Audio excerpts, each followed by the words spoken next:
இப்போ நாங்கள் எங்கே வந்திருக்கோன்னா இப்போ ஃபஸ்ட்டு நாகூர் போகிறோம், அடுத்தது திருநள்ளாறு முடிச்சுட்டு அடுத்தது பார்த்தீங்கன்னா திருச்செந்தூர் போகணும்.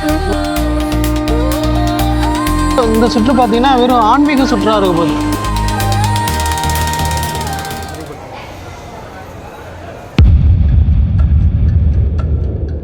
இப்போ காரணமே இல்லாமல் நம்ம வந்து தர்காவுக்கு வந்திருக்கோம், நாகூர் வந்திருக்கோம் அப்படின்னாக்கா அது காரணம் இருக்குது.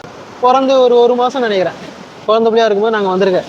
ஃபேமிலி எடுத்துகிட்டு 32 வருஷத்துக்கு அப்புறம் இன்றைக்கி வந்திருக்கிறேன். ஆக்சுவலாக என்ன தெரியுமா, எனக்கு இங்கே தான் இந்த தர்காவில் வந்துட்டு தான் வந்து எனக்கு அப்துல்னு பேர் வச்சாங்க. ஆமாங்க, ஆமாங்க, அப்துல்னு பேர் வச்சது இந்த நாகூர் தர்கா தான். அதை கொண்டு போய் ஸ்கூலில் போய் அட்மிஷன் பண்ணும்போது அது வந்து முஸ்லீம் பேர், அப்துல்ன்றது முஸ்லீம் பேர், நீங்கள் ஹிந்தி பேர் தான் வச்சு ஆகணும்னு சொல்லிட்டு அதுக்கப்புறம் தான் என் பேர் வந்து கலை செல்வன் அப்படின்னு வச்சாங்க. இதெல்லாம் வரலாறு. வாங்க, கோபுரம் அவ்வளோ சூப்பராக இருக்கு. இதை பார்க்கும்போது இப்போ இந்த கேரளாவில் சமீபத்தில் ஒரு தேர் ஒன்று சாந்திது பற்றியா, 120 அடி தேர், அந்த மாதிரியே இருக்குப்பா. அவ்வளோதான், எப்படி போட்டு போகிறது? ஆமாம், அதே டவுட் தான் எனக்கு இருந்தது. ஆனால் எல்லாரும் தான் போகிறாங்க.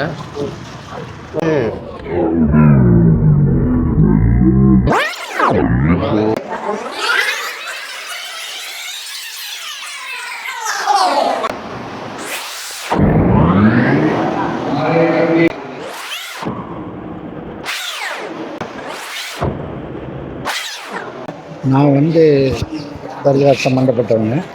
இந்த ஈத் பெருநாள் வாழ்த்துக்கள், அதாவது நோன்பு பெருநாள் வாழ்த்துக்களை அனைவருக்கும் தெரிவித்துக் கொள்கிறேன். வணக்கம். நானும் ஒரு ஃபோட்டோகிராஃபர் தான். அப்படிங்களா? ஃபோட்டோ அண்ட் வீடியோ அந்த ஜிப்சி படத்தில் நடிச்சிருக்கேன். ஜிப்சி படத்தில் நடிச்சிருக்கேன். ஜீவா சார் அதில் சும்மா ஒரு 3 சீன். அவங்க ஆசைப்பட்டாங்க டேரக்டர் ஒரு பெரிய ஒரு தோட்டத்தில் வரணும்னு சொல்லி. ஓகே, நன்றி. தர்காவை பொறுத்த வரைக்கும் இப்போ பார்த்துக்கோ, இவங்கெல்லாம் படுத்திருக்காங்கல்ல, இவங்கெல்லாம் வந்து ஒன்று ஆதரவற்றவங்களாக இருப்பாங்க, இல்லை வீட்டில் சண்டை போட்டு வந்தவங்களாக இருப்பாங்க. இங்கே வந்து ஸ்டே பண்ணி அப்படியே தங்கிட்டாங்க. ரொம்ப நாள் ஆசை எனக்கு இங்கே வந்து பார்க்கணும். நானே எனக்கு அப்போ நான் கேள்விப்பட்டதுடைய இதான் ஃபஸ்ட்டு இப்போ தான் வந்து பார்க்குறேன். சூப்பராக இருக்குது, அமேசிங். இப்போ அடுத்தது திருநள்ளாறு போகிறோம். ஈஸ்வர பகவானே இந்த இருக்குதுமா, ஒரு 5 ரூபா குடுறா டக்குன்னு. போனா 10 ரூபா. 10 ரூபாயா? 5 ரூபா போட்டுருக்குமா?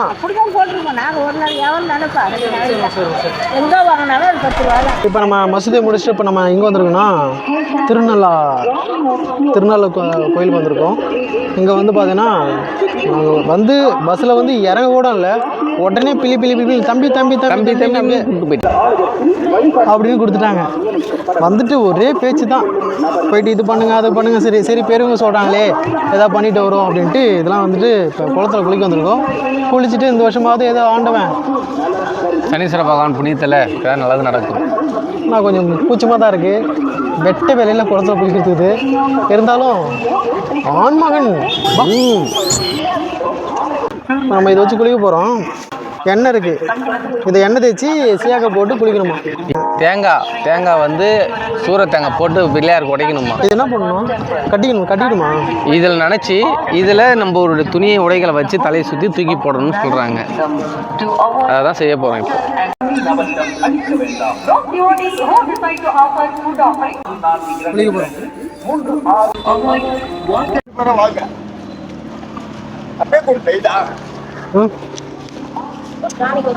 காணிக்க வச்சுக்கணும்னா இது வந்து பசுமாட்டுக்கு வைக்கிறது.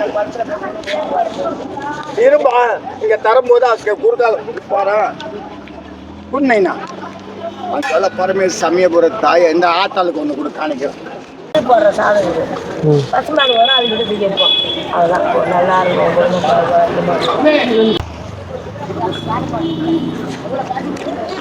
ஒரு 2 ரூபா 1 ரூபா. தம்பி வரங்க.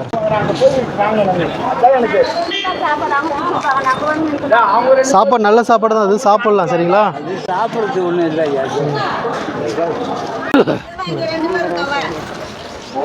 எள்ளு சாதம் அன்னதானம் பண்ணிவிட்டு இப்போ முடிஞ்சிச்சு. இப்போ அடுத்தது நம்ம சனீஸ்வரனை பார்க்க போகிறோம். பார்த்துட்டு பேசுவோம். திரும்ப ஒரு வழியா சனீஸ்வரனை பார்த்துட்டு என்ன பாரு சரி நல்லதாக கொடுப்பாரு அப்படின்னு சொல்லுவாங்க. ஆனால் பசி மணி என்ன ஆகுது? மணி 12க்கு மேலே இருக்கும். 12:15 இருக்கும். ஆனால் இன்ன வரைக்கும் சாப்பிடுது. இந்த வரைக்கும் சாப்பாடே சாப்பிடல. சரி, அதனால் ஃபஸ்ட்டு வந்து என்ன பண்ண போகிறோம்னா இவங்க எல்லாரும் 5 ஸ்டார் ஹோட்டலில் போயிட்டு 5 ஸ்டார் ஹோட்டலில் 5 ஸ்டார் ஹோட்டல் அந்த அளவுக்கு இருக்கிற ஃபுட்டு வந்து நம்ம வந்து கொடுக்க போகிறோம். அவங்களுக்கு ஒரு மிகப்பெரிய சர்ப்ரைஸ் ஃபுட்டில். எல்லாம் போயிட்டு வெளில பேசுவோம். ஏன்னா அங்கே பேச முடியாது.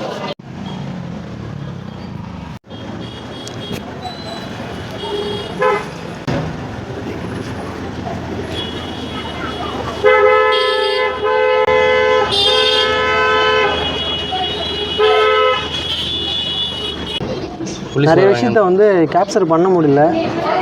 ஏன்னா அங்கே போனால் சாமி கும்பிட்ற எண்ணம் தான் ஜாஸ்தியாக இருக்குது. அதனால் சில விஷயத்த கேப்சர் பண்ண முடியல. அது இல்லாமல் நாட் அலோடு. அவங்க படம் பிடிக்கவோ வீடியோ எடுக்கவோ வந்து நாட் அலோடு சொல்கிறதுனால யாரும் எங்களை எதுவும் சொல்லிடக்கூடாதுன்றதுக்காக நாங்கள் வந்து வீடியோ எடுக்கிறதுல வந்து முன்புறமாக இல்லை. இப்போது லஞ்ச் டைம் ஆகிடுச்சு. கிட்டத்தட்ட மணி 1:30 ஆகிடுச்சு. டிஃபன் கூட சாப்பிடல பசங்க. அவங்க பார்த்தீங்கன்னா இட்லி வாங்கி தரேன்னு கடைசியில் ஒன்று கூட வாங்கி தராமல் கூப்பிட்டு வரான். இப்போ 5 ஸ்டார் ஹோட்டலில் அதாவது விலை மதிப்பு இல்லாத ஒரு சாப்பாடு வந்து அவங்க வாங்கிட்டு வந்திருக்கான். அவங்களே பார்த்துட்டு ஆச்சரியப்பட்டுருவாங்க.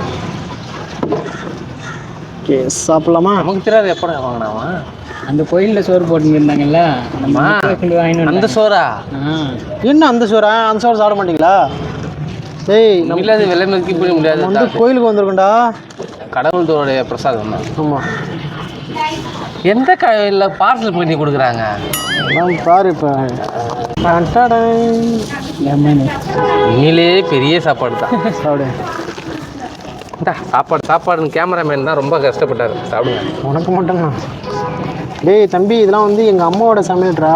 கோயிலுக்கு போகிறதுனால கவுச்சி எங்கேயும் கலக்கக்கூடாது, வெளில எங்கேயும் சாப்பிடக்கூடாது. ஒரே எண்ணத்துக்காக வந்து நாங்கள் வீட்லேருந்தே கட்டிட்டு வந்துட்டேன். சமாளிச்சிட்டான். ரெண்டா கேள்வி கேட்கக்கூடாதுல்ல. சாப்பாடு நல்லா இருக்கப்பா? நல்லா இருக்கு. அது கூட நம்மள வச்சு தான் டெஸ்ட் பண்ணுவான். அவன் தான் பண்ணான். ஆனால் கொஞ்சம் உப்பு தான் கொஞ்சம் கம்மியாக இருக்குது. ஏன்னா உப்பு தானே இல்லை சாப்பிடு. ரொம்ப போட்டாங்க. நீங்கள் அவங்க கேள்வி கேட்க ஆரம்பிச்சிடுங்க. பசி எடுக்குது. சரி அது பிரிய எது ஊருக்கு வாங்கிட்டு வந்துருக்கலாம்ல.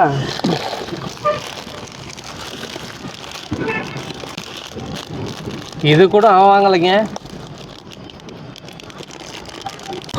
காலிலேருந்து இப்போ தான் சாப்பிட்றோம். கிட்டத்தட்ட மணி வந்து 1:15 ஆகுது. 1:40 ஆகுது. 1:45.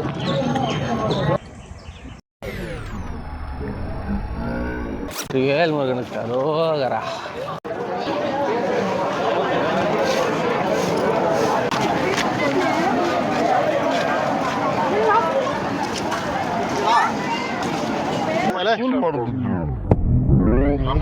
இவ்வளவு ரிஸ்க் எடுத்து திருச்செந்தூர் வந்திருக்கீங்களா? உங்களுக்கு பார்த்த மாதிரி இருக்குங்க. ஆமாக்கா, என் மூஞ்சி முருக மாதிரி இருக்கிறதுனால அப்படியே எல்லாரும் அப்படி தான் சொல்லுவாங்க. முத்தக்கா உங்ககிட்ட என்ன வாங்கினாங்க? அவங்ககிட்ட திட்டு வாங்கினாங்க. அவன் உள்ள போயிட்டு